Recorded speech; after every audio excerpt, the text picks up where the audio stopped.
வணக்கம். நீங்கள் இணைந்திருப்பது இன்றைய ஸ்விஸ் தமிழ் மீடியா செய்திகளோடு. விரிவான செய்திகளுக்கு முன்னர் இன்றைய தலைப்புச் செய்திகள். போலி போலீஸ் மோசடி முயற்சி முறியடிப்பு. சுவிட்சர்லாந்தில் உக்ரைன் இளைஞர் கைது. சுவிட்சர்லாந்தை தாக்கிய கடும் புயல். ஒரே நாளில் 7500க்கு நெருங்கிய மின்னல் தாக்கங்கள் பதிவு. சுவிட்சர்லாந்தின் கிழக்கு பகுதியில் கடும் இடியுடன் கூடிய மழை. மின்னல் தாக்கி வீடு தீக்கிரை. சுவிஸில் போக்குவரத்து விதிமீறல். இந்திய சுற்றுலா பயணிக்கு ரூபாய் 1.5 லட்சம் அபராதம். லுசேன் ரயில் நிலையத்தில் பெண்கள் மீது தாக்குதல். சாட்சிகளை தேடும் போலீஸ்.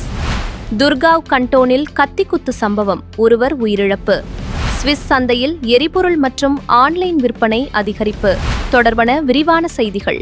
இன்றைய செய்திகளுக்கு பிரதான அனுசரணை வழங்குவது. எப்பவுமே பழைய சோஃபாவையும் பழைய கட்டிலையும் பார்த்து பழகி போனவங்களுக்கு உங்க வீட்டு சின்ன குழந்தைகள் எப்படித்தான் துள்ளி விளையாடினாலும் எதுவுமே நடக்காத சோஃபா இருந்தா எப்படி இருக்கும்? உழைச்சு களைச்சு வீட்டுக்கு வர உங்களை உடம்புக்கு மசாஜ் செய்யறதுக்கு ஒரு மசாஜ் சேர் இருந்தா எப்படி இருக்கும்? இது எல்லாத்தையுமே மலிவு விலையில் ஒரு நிறுவனம் வழங்கினா இது எப்படி இருக்கும்? ஆமா, இப்பவே மாடர்ன் மொபைல் நிறுவனத்துக்கு கால் பண்ணுங்க.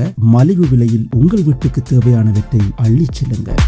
துர்காவ் கண்டோனில் உள்ள சொல்கேன் பகுதியில் இடம்பெற்ற மோதல் சம்பவத்தில் ஒருவர் கத்திக்குத்தால் உயிரிழந்தார். சம்பவத்துடன் தொடர்புடையதாக சந்தேகிக்கப்படும் 65 வயது நபரை துர்காவ் கண்டோனில் போலீசார் கைது செய்தனர். செவ்வாய்க்கிழமை பிற்பகல் 2:15 மணிக்கு பின்னர் நான் ஒருவரை கத்தியால் குத்தியுள்ளேன் என்று ஒருவர் தொலைபேசி மூலம் துர்காவ் கண்டோனில் போலீசாருக்கு தகவல் வழங்கியதாக தெரிவிக்கப்பட்டுள்ளது. இதையடுத்து துருஷ்த்ராச பகுதியில் உள்ள சம்பவ இடத்துக்கு விரைந்த போலீசார் 65 வயது நபரை அங்கு கைது செய்தனர். அவர் எந்த எதிர்ப்பும் தெரிவிக்கவில்லை எனவும் போலீசார் குறிப்பிட்டனர். சம்பவ இடத்தில் இருந்த மற்றொரு நபருக்கு கடுமையான கத்திக்குத்து காயங்கள் ஏற்பட்டிருந்தன. உடனடியாக மருத்துவ உதவி வழங்கப்பட்ட போதிலும் அவர் சம்பவ இடத்திலேயே உயிரிழந்ததாக தெரிவிக்கப்பட்டுள்ளது. ஆரம்ப விசாரணைகளின்படி இருவருக்கும் இடையில் அந்த கட்டிடத்துக்குள் ஏற்பட்ட மோதலின் போது இந்த சம்பவம் இடம்பெற்றிருக்கலாம் என சந்தேகிக்கப்படுகிறது. உயிரிழந்த நபரின் அடையாளம் இதுவரை முழுமையாக உறுதிப்படுத்தப்படவில்லை. துர்காவ் கண்டோனல் போலீசாரின் குற்றவியல் தொழில்நுட்ப பிரிவு சம்பவ இடத்தில் ஆதாரங்களை சேகரித்துள்ளது. பயன்படுத்தப்பட்டதாக நம்பப்படும் கத்தியும் பறிமுதல் செய்யப்பட்டுள்ளதாக தெரிவிக்கப்பட்டுள்ளது. கைது செய்யப்பட்ட 65 வயதுடைய சுவிஸ் நபர் காவலில் வைக்கப்பட்டுள்ளார். சம்பவ தொடர்பில் திட்டமிட்ட கொலை குற்றச்சாட்டின் கீழ் அரசு தரப்பு வழக்கறிஞர் அலுவலகம் குற்றவியல் விசாரணை ஆரம்பித்தது. இந்த வழக்கில் துர்காவ் கண்டோனல் குற்றப்பிரிவு போலீசார் மேலதிகமாக விசாரிக்கின்றனர். லுசர்ன் ரயில் நிலையத்தில் நேற்று காலை அடையாளம் தெரியாத நபர் ஒருவர் பல பெண்களை திட்டமிட்டு தள்ளியும் தாக்கியும் சென்ற சம்பவம் பரபரப்பை கிளப்பியது. சம்பவம் தொடர்பாக லுசர்ன் காவல்துறையினர் சாட்சிகளை தேடி வருகின்றனர். திங்கட்கிழமை காலை 9:35 அளவில் லுசர்ன் ரயில் நிலையத்தில் அந்த நபர் பல பெண்களை நோக்கமாக மோதியதோடு சிலரை முழங்கையால் தாக்கியதாக போலீசார் தெரிவித்தனர். பின்னர் அவர் தடம் 14க்கு சென்று காலை 9:42 மணிக்கு கிஸ்வில் நோக்கி புறப்பட்ட S5 ரயிலில் ஏறியதாக கூறப்பட்டுள்ளது. ரயிலுக்குள் கூட பெண்கள் மீது தாக்குதல் சம்பவங்கள் தொடர்ந்ததாக ஆரம்ப தகவல் தெரிவிக்கின்றன. இந்த சம்பவத்தில் பாதிக்கப்பட்ட பெண்கள் மற்றும் சம்பவத்தை பார்த்த சாட்சிகள் தங்களை தொடர்பு கொள்ளுமாறு லுசர்ன் காவல்துறை கேட்டுக் கொண்டுள்ளது. குறிப்பாக நேற்று காலை லுசர்ன் ரயில் நிலையத்தில் அந்த நபரால் தாக்கப்பட்ட அல்லது தள்ளப்பட்ட பெண்கள் 41-248-81-17 என்ற தொலைபேசி எண்ணின் மூலம் போலீசாரை தொடர்பு கொள்ளுமாறு அறிவிக்கப்பட்டுள்ளது. சம்பவம் தொடர்பாக லுசர்ன் காவல்துறையினர் மேலதிகமான விசாரணைகள் மேற்கொள்கின்றனர். சுவிட்சர்லாந்து கூட்டாட்சி ரயில்வே நிறுவனமான SBB அஸ்பெஸ்டோஸ் அதாவது நச்சு நார்பொருள் மற்றும் பிற ஆபத்தான பொருட்கள் உள்ளதாக கண்டறியப்பட்ட சுமார் 400 ரயில்களை சேவையிலிருந்து நீக்க திட்டமிட்டு வருகிறது. SBB வெளியிட்ட தகவலின்படி இந்த பாதிப்பு உள்ள ரயில்களில் சரக்கு வண்டிகள், ரயில் கட்டமைப்பு பராமரிப்பு வாகனங்கள் மற்றும் பயணிகள் ரயில்களும் அடங்குகின்றன. எனினும் இந்த ரயில்கள் உடனடியாக சேவையிலிருந்து அகற்றப்பட மாட்டாது. அவை 2030 வரையிலும் சேவையில் தொடரும் என SBB தெரிவித்தது. பயணிகளுக்கு உடனடி ஆபத்து எதுவும் இல்லை என்றும் அஸ்பெஸ்டாஸ் பொருட்கள் பொதுமக்கள் அணுக முடியாத மூடப்பட்ட பகுதிகளில் பாதுகாப்பாக இருப்பதாகவும் நிறுவனம் விளக்கியது. இந்த ரயில்களை பாதுகாப்பாக அகற்றும் பணிக்காக சுமார் 2.25 பில்லியன் சுவிஸ் பிராங்குகள் செலவாகும் என மதிப்பிடப்பட்டுள்ளது. இதற்காக சிறப்பு நிபுணத்துவம் கொண்ட நிறுவனம் ஒன்று காற்றழுத்தம் கட்டுப்படுத்தப்பட்ட மூடப்பட்ட அரங்குக்குள் பணிகளை மேற்கொள்ளும். இதன் மூலம் ஆஸ்பெஸ்டஸ் நார் துகள்கள் வெளியேறுவதை தடுக்க முடியும் என தெரிவிக்கப்பட்டுள்ளது. ஆஸ்பெஸ்டஸ் என்பது மனித உடல் நலத்துக்கு ஆபத்தான பொருளாக கருதப்படுகிறது. குறிப்பாக சுவாச நோய்கள் மற்றும் புற்றுநோய்களுக்கு காரணமாக இருக்கக்கூடியதால் சுவிட்சர்லாந்தில் 1900ஆம் ஆண்டு முதல் இந்த பொருள் தடை செய்யப்பட்டது. இந்த நடவடிக்கை தற்போது சுவிட்சர்லாந்தில் பழைய போக்குவரத்து கட்டமைப்புகளின் பாதுகாப்பு மற்றும் சுற்றுச்சூழல் பாதுகாப்பு குறித்து புதிய கவனத்தை ஏற்படுத்தியுள்ளது.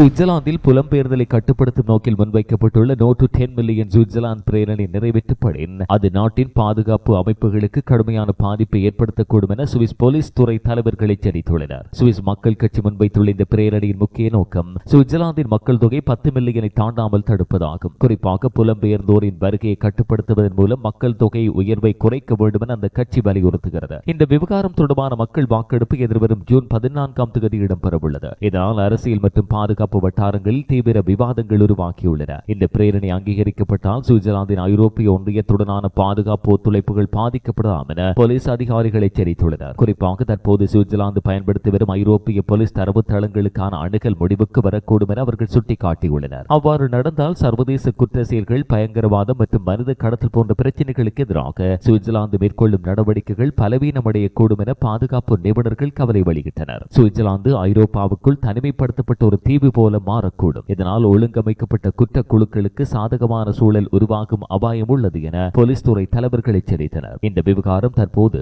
சுவிட்சர்லாந்தில் குடியேற்ற கொள்கை, தேசிய பாதுகாப்பு மற்றும் ஐரோப்பிய ஒன்றிய உறவுகள் தொடர்பான அரசியல் விவாதத்தை மேலும் தீவிரப்படுத்தியுள்ளது.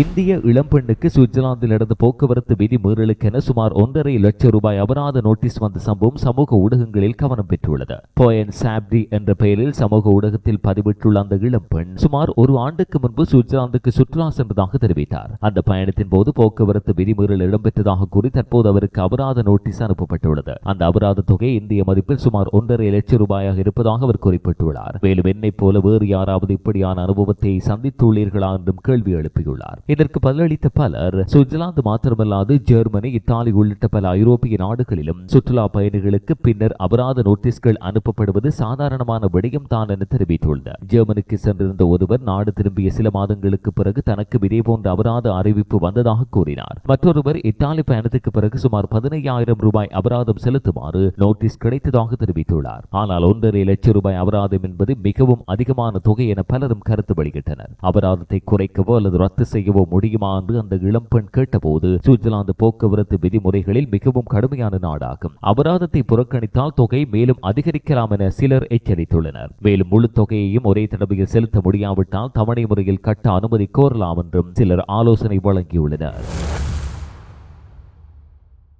உங்கள் நிதி தேவைகளுக்கு இப்போது நிம்மதியான தீர்வு. குறைந்த வட்டி வீதத்தில் 4 லட்சம் சுவிஸ் பிராங்க் வரை கடன் பெறலாம் என்றால் நம்ப முடிகிறதா? ஆம், அது சாத்தியம். சுவிட்சர்லாந்தின் முன்னணி வங்கிகளோடு நேரடி தொடர்பில் செயல்படும் வங்கி நிறுவனத்தின் மூலம் வேகமான செயல்முறை, நம்பகமான சேவை, மறைமுக கட்டணங்கள் என்று உங்களுக்கு ஏற்ற கடன் திட்டங்கள். மேலதிக தகவல்களுக்கு இப்போதே தொடர்பு கொள்ளுங்கள். creditgate.ch. புதுசா கார் வாங்கணும்னு நினைச்சாலே தலைவலிதான்.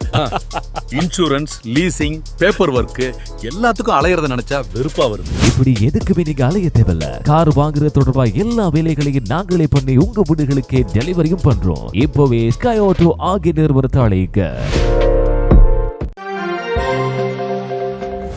சுவிட்சர்லாந்தின் சென்ட் காலன் கண்டோனில் செவ்வாய்க்கிழமை மாலை ஏற்பட்ட கடும் இடியுடன் கூடிய மழையின் போது மின்னல் தாக்கியதாக சந்தேகிக்கப்படும் தீ விபத்தில் வீடொன்றின் கூரை முழுமையாக எரிந்து சேதமடைந்துள்ளது. மாலை 5 மணிக்கு பிறகு ஏற்பட்ட இந்த சம்பவம் தொடர்பாக அவசர அழைப்பு சென்ட் காலன் கண்டோனல் காவல்துறையின் அவசர கட்டுப்பாட்டு மையத்துக்கு வந்ததை அடுத்து உடனடியாக தீய அணைப்பு மற்றும் மீட்பு படையினர் சம்பவ இடத்துக்கு அனுப்பப்பட்டனர். முதலில் சம்பவ இடத்துக்கு சென்ற மீட்புக் குழுக்கள் அந்த கட்டிடம் முழுவதும் தீப்பிடித்து எரிந்து கொண்டிருந்ததாக தெரிவித்துள்ளனர். சம்பவம் நடந்த நேரத்தில் அந்த வீடு காலியாக இருந்ததாகவும் இதனால் சேதம் ஏற்படாமல் தவிர்க்கப்பட்டதாகவும் கூறப்பட்டுள்ளது. தீ வேகமாக அருகிலிருந்து மற்றொரு கட்டிடத்துக்கு பரவும் அபாயம் ஏற்பட்ட நிலையில் தீயணைப்பு படையினரின் துரித நடவடிக்கையால் பெரும் விபத்து தவிர்க்கப்பட்டுள்ளது. முன்னெச்சரிக்கை நடவடிக்கையாக மருத்துவ அவசர சேவையினரும் சம்பவ இடத்தில் பணியில் ஈடுபட்டனர். எனினும் ஆரம்ப தகவல்களின் அடிப்படையில் யாருக்கும் காயம் ஏற்படவில்லை என தெரிவிக்கப்பட்டுள்ளது. இந்த தீ விபத்துக்கான காரணமாக மின்னல் தாக்கமே இருக்கலாம் என அதிகாரிகள் சந்தேகிக்கின்றனர். சம்பவம் தொடர்பான மேலதிக விசாரணைகளை சென்ட் காலன் கண்டோனல் காவல்துறையினரும் தடயவியல் நிபுணர்களும் முன்னெடுக்கின்றனர். ஏற்பட்டுள்ள சேதத்தின் மொத்த மதிப்பு இதுவரை கணக்கிடப்படவில்லை. அதே நாளில் சுவிட்சர்லாந்தின் கிழக்கு பகுதிகளில் பலத்த இடியுடன் கூடிய மழை மற்றும் புயல் நிலை ஏற்பட்டிருந்தது. குறிப்பாக சென்ட் காலன் கண்டோனில் பல இடங்களில் மரங்கள் சாய்வு, நீர்த்தேக்கம் மற்றும் மின்தடை போன்ற சம்பவங்களால் தீயணைப்பு படையினருக்கு பல அவசர அழைப்புகள் வந்ததாக தகவல்கள் தெரிவிக்கின்றன.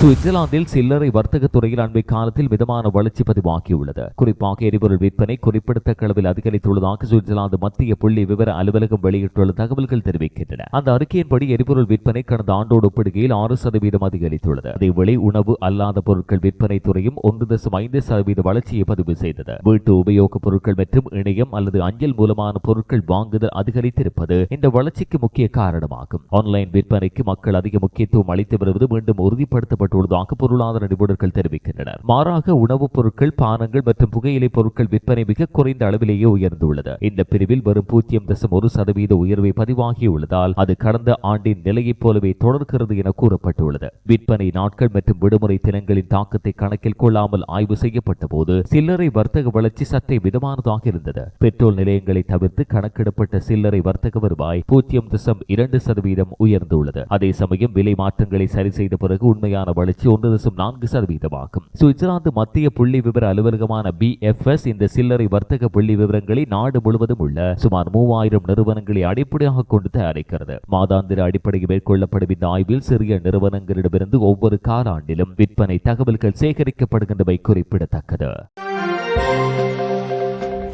சுவிட்சர்லாந்தின் பல பகுதிகளில் இன்று கடும் இடியுடன் கூடிய மழை மற்றும் புயல் நிலை ஏற்பட்ட நிலையில் நாடு முழுவதும் சுமார் 7500 மின்னல் தாக்கங்கள் பதிவாகியுள்ளதாக சுவிட்சர்லாந்து வானிலை மற்றும் காலநிலை ஆய்வு மையமான மீட்டியோ சுவிஸ் தெரிவித்தது. பல பகுதிகளில் பலத்த காற்று, கனமழை மற்றும் இடியுடன் கூடிய மின்னல் தாக்கங்கள் ஏற்பட்டதால் அவசர சேவைகள் பல இடங்களில் பணியில் ஈடுபடுத்தப்பட்டன. அதிகபட்சமாக மணிக்கு 114 கிலோமீட்டர் வேகத்தில் காற்று வீசியுள்ளது. மின்னல் தாக்கங்கள் அதிகமாக பதிவான கண்டோனாக பேர்ன் உள்ளது. அங்கு மாத்திரம் 1321 மின்னல் தாக்கங்கள் பதிவாகின. அதைத் தொடர்ந்து சென்ட் காலன் கண்டோனில் 699 மற்றும் லுசர்ன் கண்டோனில் 666 மின்னல் தாக்கங்கள் பதிவாகின. மாறாக மிக குறைவான மின்னல் தாக்கங்கள் ஷபஹவுசன் கண்டோனில் பதிவாகின. அங்கு வரும் 13 மின்னல் தாக்கங்கள் ஏற்பட்டன. டிசினோ கண்டோனிலும் கடும் மழை பெய்துள்ளது. குறிப்பாக ஸ்டாபியோ பகுதியில் 76.4 மில்லிமீட்டர் மழைப்பதிவு பதிவானது. இதனால் சில இடங்களில் நீர்த்தேக்கம் மற்றும் போக்குவரத்து சிரமங்களும் ஏற்பட்டன. இதற்கிடையில் பேர்ன் கண்டோனில் ஏற்பட்ட மோசமான வானிலை மூலம் ரயில் போக்குவரத்தும் பாதிக்கப்பட்டது. பேர்ன் மற்றும் தொன் இடையிலான ரயில் பாதையில் மரம் ஒன்று விழுந்ததால் பல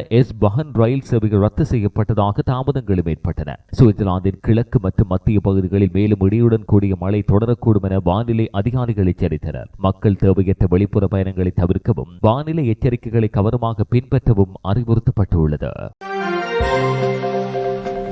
சுவிட்சர்லாந்தின் தேசிய விமான சேவை நிறுவனமான சுவிஸ் இஸ்ரேலின் டெல் அவீவ் நகரத்துக்கான விமான சேவைகளை மீண்டும் தொடங்கும் திட்டத்தை மேலும் ஒரு முறை ஒத்திவைத்துள்ளது. கடந்த மே மாதத்தின் நடுப்பகுதியில் வெளியிடப்பட்ட அறிவிப்பின்படி 2026 ஜூலை 1ஆம் தேதி முதல் டெல் அவீவ் நோக்கி விமான சேவைகள் மீண்டும் ஆரம்பிக்கப்படும் என கூறப்பட்டது. ஆனால் தற்போது அந்த திட்டம் மாற்றப்பட்டுள்ளதாகவும் புதிய அட்டவணையின்படி ஆகஸ்ட் 1 முதல் மாத்திரமே சேவைகள் மீண்டும் தொடங்கப்படும் என நிறுவனம் அறிவித்தது. இந்த மாற்றத்திற்கு செயற்பாட்டு காரணங்கள் காரணமாக உள்ளதாக சுவிஸ் நிறுவனம் விளக்கியது. மத்திய கிழக்கு பிராந்தியத்தில் நீடித்து வரும் பதற்ற நிலை மற்றும் பாதுகாப்பு சூழ்நிலை மூலம் விமான சேவைகள் தொடர்ந்து மறுசீரமைக்கப்பட்டு வருவதாக கூறப்பட்டுள்ளது. சுவிஸ் நிறுவனம் லுஃப்தான்சா குழுமத்தின் ஒரு பகுதி. லுஃப்தான்சா குழுமம் ஜூன் மாதத்திலேயே இஸ்ரேலுக்கான சில விமான சேவைகளை குறைந்த அளவில் மீண்டும் ஆரம்பிக்க திட்டமிட்டுள்ள நிலையில் சுவிஸ் நிறுவனம் மிகுந்த எச்சரிக்கையோடு படிப்படியாக சேவைகளை மீளத் தொடங்கும் அணுகுமுறையை தேர்வு செய்துள்ளது. இந்த ஒத்திவைப்பு காரணமாக கோடைகால அட்டவணையில் ஏற்கனவே சேர்க்கப்பட்டிருந்த சில விமானங்கள் தற்போது ரத்து செய்யப்பட்டன. இதனால் பாதிக்கப்படும் பயணிகள் கூடுதல் கட்டணமின்றி தங்களது பயண தேதிகளை மாற்றிக்கொள்ளலாம்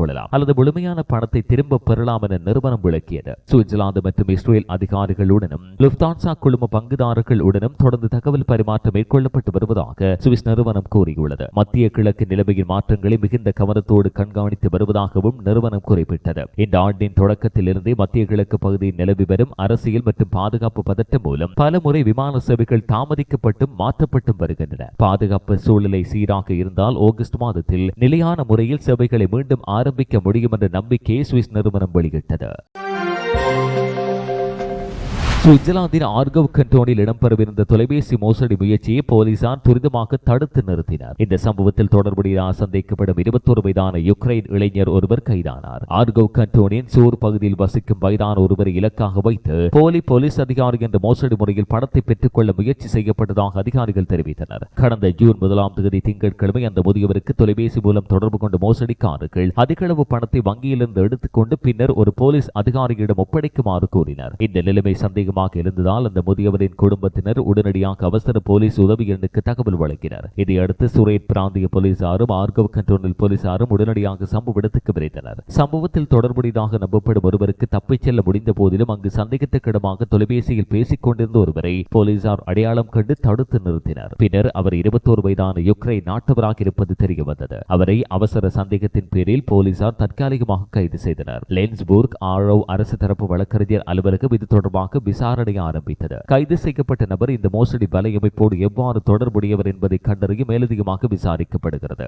ஆரம்ப விசாரணைகளின் அடிப்படையில் சில வாரங்களுக்கு முன்பே அந்த முதியவரை மோசடிக்காரர்கள் தொடர்பு கொண்டுள்ளனர். அப்போது அவர்கள் தங்களை தகவல் தொழில்நுட்ப நிறுவன ஊழியர்களின் அறிமுகப்படுத்தி அவரது கைபேசியில் பல செயலிகளை நிறுவ செய்ததோடு பேங்கிங் கணக்கிலும் உள்நுழைய வைத்திருந்துள்ளனர். இந்த ஐடி மோசடி குழுவுக்கும் தற்போது கைது செய்யப்பட்ட போலீஸ் மோசடி குழுவுக்கும் தொடர்பு உள்ளதா என்பதையும் போலீசார் விசாரிக்கின்றனர். குடும்பத்தினரின் விழிப்புணர்வும் போலீசாரின் துரித நடவடிக்கையும் காரணமாக எந்தவித சட்டவிரோத பண பரிமாற்றமும் நடைபெறாமல் தடுக்கப்பட்டது. இதனால் அந்த முதியவருக்கு நிதி இழப்பு எதுவும் இல்லை. இதையடுத்து ஆர்கவ் கண்டோனல் போலீசார் பொதுமக்களுக்கு எச்சரிக்கை விடுத்தனர். அறிமுகம் இல்லாத நபர்கள் தொலைபேசி மூலம் பணம், நகை, வங்கி தகவல்கள் அல்லது தனிப்பட்ட அணுகல் விவரங்களை கேட்டால் உடனடியாக அழைப்பை நிறுத்தி குடும்பத்தினர் அல்லது போலீசாரோடு தொடர்பு கொள்ளுமாறு அறிவுறுத்தப்பட்டுள்ளது.